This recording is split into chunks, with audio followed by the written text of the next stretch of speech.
समय पहले की बात है। गंगापुर नाम के गांव में रमेश और उमेश नाम के दो दोस्त रहा करते थे। दोनों दोस्त मछली पकड़ने का काम किया करते थे। दोनों हर रोज सुबह जल्दी उठकर नदी पर जाते थे और मछली पकड़कर पास के मछली बाजार में ही बेचते थे। उससे उनकी अच्छी खासी कमाई होती थी। एक दिन दोनों कुछ मछली पकड़कर फिर से मछली पकड़ने के लिए जाल बिछाते हैं। अब वो दोनों थोड़ा आराम करने के लिए और खाना खाने के लिए एक पेड़ के नीचे बैठ जाते हैं। तभी वहाँ पर एक भिखारी उनके पास आता है और वो उन दोनों से, भैया मुझे बहुत भूख लगी है, मैं 2 दिन से भूखा हूँ भैया, मुझे खाने के लिए कुछ दे दो भैया, आपकी बहुत मेहरबानी होगी भैया। उसकी बातें सुनकर रमेश को उस भिखारी पर दया आती है। वो अपने खाने के डिब्बे में से कुछ खाना निकालता है और भिखारी को देने ही जा रहा था कि तभी उमेश ने उसका हाथ पकड़ लिया और, अरे रमेश रुको जरा, मुझे इससे पहले कुछ पूछना है। तुम्हारा नाम क्या है और तुम कहाँ रहते हो, करते क्या हो? साहब मेरा नाम मधु है, मैंने 2 दिन से कुछ नहीं खाया साहब, मेरे पास काम नहीं है इसलिए मैं भीख मांगता हूँ साहब, मुझे खाने के लिए कुछ दे दो साहब। अच्छा तो सुनो, हमारे पास भी तुम्हें देने के लिए कुछ भी नहीं है। हम दोनों दिन भर कड़ी मेहनत करते हैं तब जाकर हमें 2 वक्त की रोटी मिलती है और हमें सारा दिन काम करने के लिए भोजन की आवश्यकता है।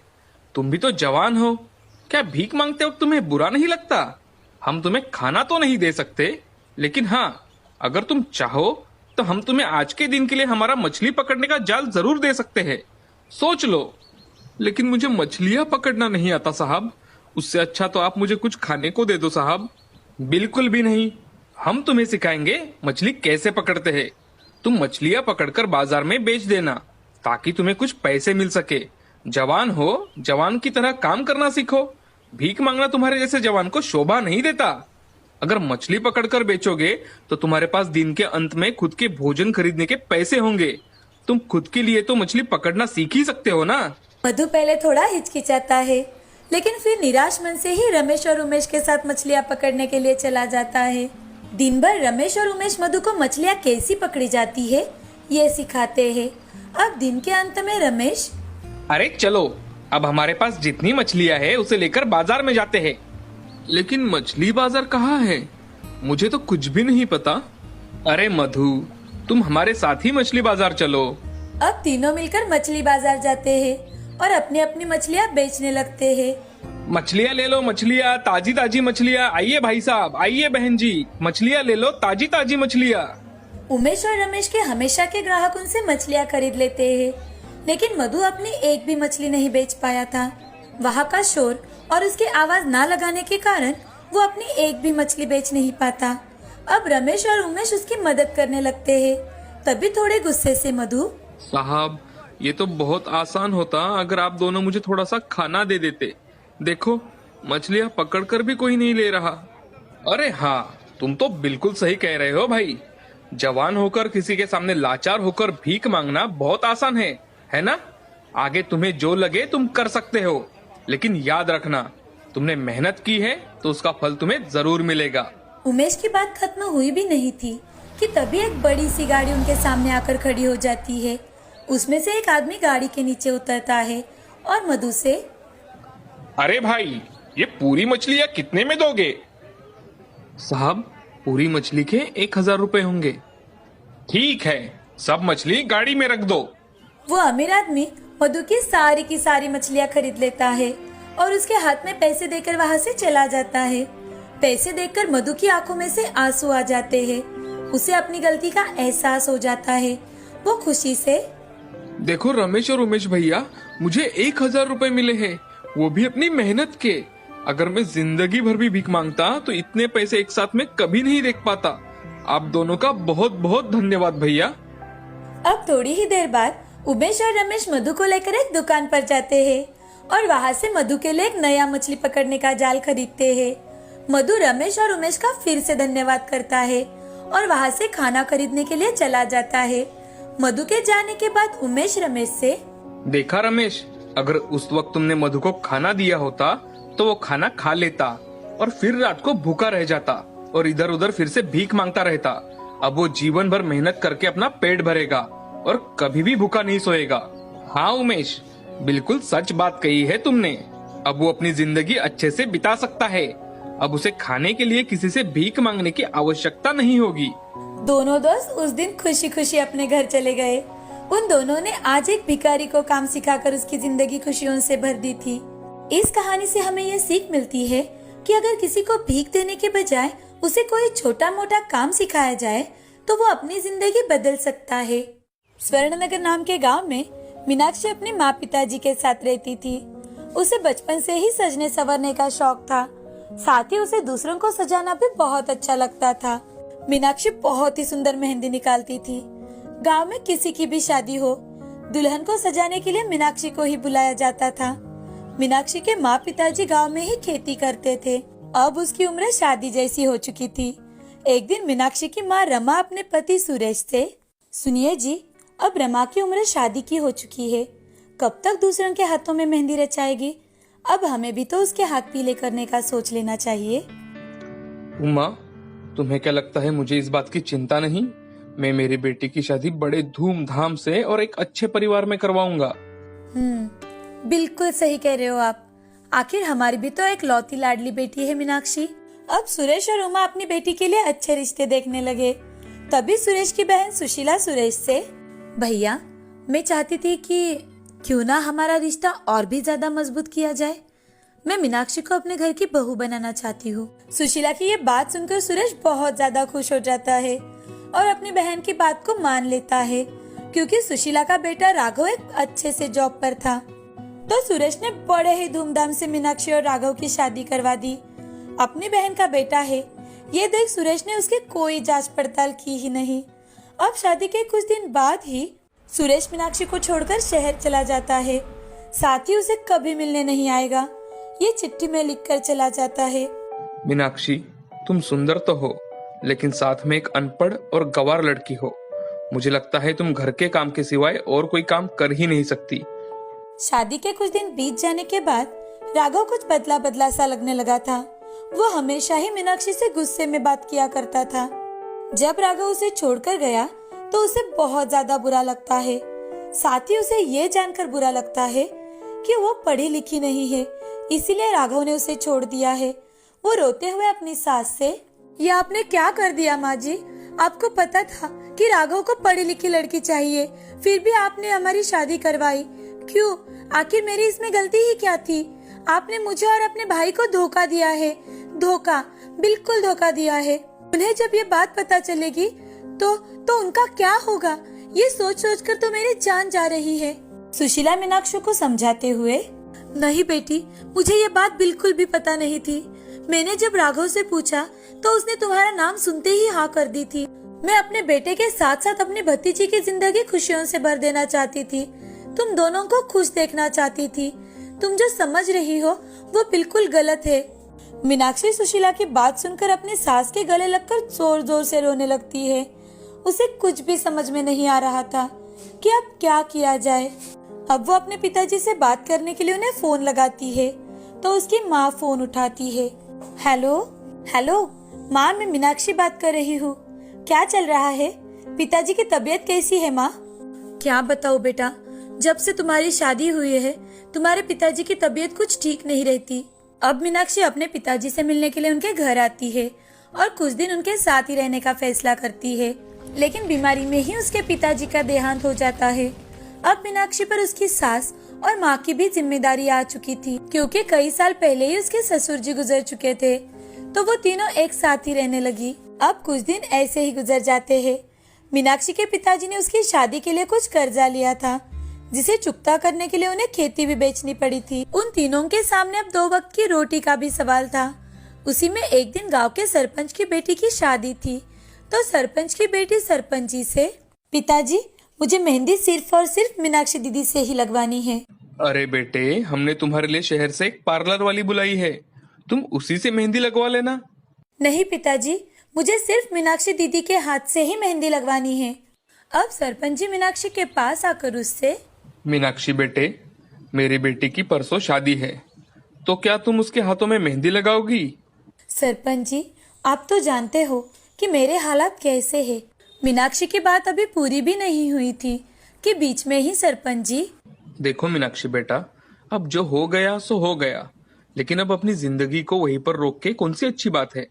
अब तुम पर इतनी सारी जिम्मेदारियां है, तुम्हें अब कुछ ना कुछ करना ही होगा। कब तक ऐसे रोते हुए जिंदगी गुजारोगी। और हाँ, मैं तुम्हें मेहंदी निकालने के कुछ पैसे भी दूंगा, ताकि तुम अपनी जिम्मेदारियां पूरी करने की शुरुआत कर सको।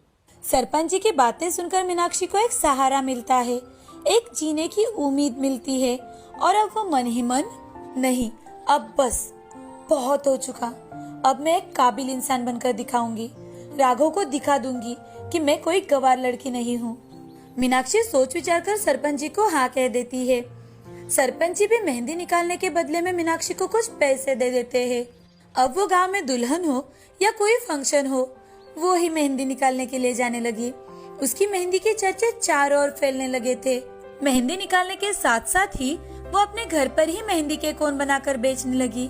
उसकी मेहंदी को अच्छा रंग चढ़ता है, ये बात सुनकर आसपास के गांव के लोग भी उसके पास आने लगे और मेहंदी के कोन खरीदने लगे कि आसपास के सारे गांव की औरतें उसी के पास मेहंदी निकालने के लिए आती। साथ ही उसे अलग अलग जगह से मेहंदी निकालने के लिए बुलावा भी आने लगा था। अब उसने अपने पास अच्छे खासे पैसे जमा कर लिए थे, जिन पैसों से उसने अपनी आगे की पढ़ाई पूरी की। साथ ही वो मेहंदी सिखाने के क्लास भी लेने लगी थी। अब उसने क्लास के लिए एक बहुत बड़ा हॉल बनवाया था, जिसमें बहुत सारी लड़कियां उससे मेहंदी सीखने के लिए आती थी। एक दिन राघव अपनी माँ से मिलने के लिए अपने गांव जाता है, तो उसे पता चलता है कि उसकी माँ अब मीनाक्षी के साथ ही उसके गांव में रहती है। तो वो अपनी माँ से मिलने के लिए मीनाक्षी के घर पहुंच जाता है। अब वो मीनाक्षी की ये तरक्की देखकर बहुत ज्यादा चौंक जाता है। साथ ही मीनाक्षी की क्लास में पढ़ाने की कला देखकर उसे अपनी गलती का एहसास हो जाता है और वो अपनी माँ, पत्नी, अपनी सास से वो हाथ जोड़कर माफी मांगता है। उन तीनों की जिम्मेदारियां अपने ऊपर लेता है। साथ ही मीनाक्षी का काम भी अब बहुत जोरों से चल रहा था। अब चारों मिलकर खुशी खुशी रहने लगते हैं। इस कहानी से हमें ये सीख मिलती है कि काम कोई भी हो, अगर मन लगा कर करो और पूरे विश्वास के साथ करो तो तरक्की मिलती ही है। सोनपुर नाम के गांव में श्याम नाम का एक लड़का रहता था, जिसके माँ बाप बचपन में ही गुजर चुके थे। वो अकेला ही रहता था। आस पड़ोस के लोग जो भी देते वही खाकर अपना गुजारा करता था। इस तरह से श्याम अपनी जिंदगी दूसरे की दया पर जी रहा था। कुछ समय बीतने के बाद श्याम अब बड़ा हो गया था। लोग उसे खाने की लालच देकर उससे अपने काम करवाते थे। बदले में उसे बासी सब्जी और रोटी या फिर चटनी खिला देते थे। कभी कभी तो कुछ भी नहीं देते थे। अब ये शाम का हर रोज का था, लेकिन इस बार शाम को खाना खाए 3 दिन बीत चुके थे। पिछले 3 दिनों में उसने अनाज का एक दाना भी नहीं खाया था। वो बहुत ही ज्यादा भूखा था। वो खाने के लिए सबके पास भीख मांग रहा था, लेकिन उसे कोई खाना नहीं दे रहा था। भटकते भटकते शाम गांव के सरपंच के पास पहुंचता है और सरपंच से, सरपंच जी, मैं 3 दिन से भूखा हूँ। किसी ने मुझे खाने को कुछ नहीं दिया। कृपा करके आप मुझे कुछ खाने को दीजिए सरपंच जी। अरे मैंने यहाँ कोई लंगर खोल के रखा है क्या? जाओ जाओ, कहीं और जाओ। श्याम सरपंच जी की बातें सुनकर रोने लगा। रोते रोते सरपंच जी से, सरपंच जी, मैं आपके हाथ पैर जोड़ता हूँ, कृपया मुझे कुछ भी खाने को दीजिए। मैं आपका कोई भी काम कर दूंगा। ये सारी बातें पास में बैठे रामू काका देख रहे थे। वो श्याम से, श्याम, बिना मेहनत की रोटी कभी नहीं मिलती। ठीक है, आप जो भी बोलोगे वो सारे काम मैं कर दूंगा, बस मुझे खाना दीजिए। मैं 3 दिन से भूखा हूँ। रामू काका बहुत ही बूढ़े थे। उन्होंने श्याम से कहा, मेरे घर की खिड़कियों में बहुत मिट्टी जमा हो चुकी है। घर भी बहुत गंदा हो गया है। तुम सब साफ सफाई कर दो, इसके बदले में तुम्हें रोटी दूंगा। ठीक है, आप जो भी बोलोगे वो सारे काम मैं कर दूंगा, बस मुझे खाना दीजिए। मैं 3 दिन से भूखा हूँ। श्याम तुरंत ही घर के अंदर गया और सारे काम करना शुरू कर दिया। रामू काका जो जो काम बताते गए वो सारे काम श्याम ने कर दिए। 3-4 घंटे बाद घर बिल्कुल चमकने लगा था, जैसे नया हो। सब काम खत्म होने के बाद श्याम काका के पास जाकर, चाचा, मैंने आपके सारे काम कर दिए हैं, आप देख सकते हो जाकर। ठीक है, अब तुम जा सकते हो। रामू काका की बातें सुनकर श्याम वहीं पर खड़ा रहा, लेकिन रामू काका ने उसे कुछ भी नहीं दिया। ये देख श्याम रामू काका से, मैं कहाँ जाऊँ? आपने तो मुझे कहा था कि काम खत्म होने के बाद आप मुझे रोटी देंगे। अब मैंने आपका काम कर दिया है, अब आप मुझे रोटी तो दीजिए। अरे, मैंने कब तुमसे ऐसा कहा? नहीं नहीं, मैंने तो तुमसे ऐसा कोई वादा ही नहीं किया था। तुम खुद मेरी मदद करने आए थे? ऐसा कहकर श्याम को वहाँ से रामू काका ने भगा दिया। श्याम रोने लगा और रोते रोते गांव के बाहर की तरफ जाने लगा। चलते चलते श्याम मन ही मन, अब मैं इस गांव में कभी नहीं आऊंगा, कभी नहीं आऊंगा। ये गांव पूरी तरह से लालची लोगों से भरा पड़ा है। किसी को भी किसी की कोई फिक्र नहीं है। श्याम चलते चलते गांव के हाईवे पर आ गया और एक ट्रक में बैठकर मुंबई शहर में आ गया। मुंबई शहर में आने के बाद श्याम दुकान के आगे बैठ गया। कुछ भी खाना ना खाने के कारण उसे अब चक्कर आने लगे थे। श्याम चक्कर आकर वहीं पर गिर जाता है। उसी वक्त वहाँ से सविता नाम की एक भली औरत गुजर रही थी।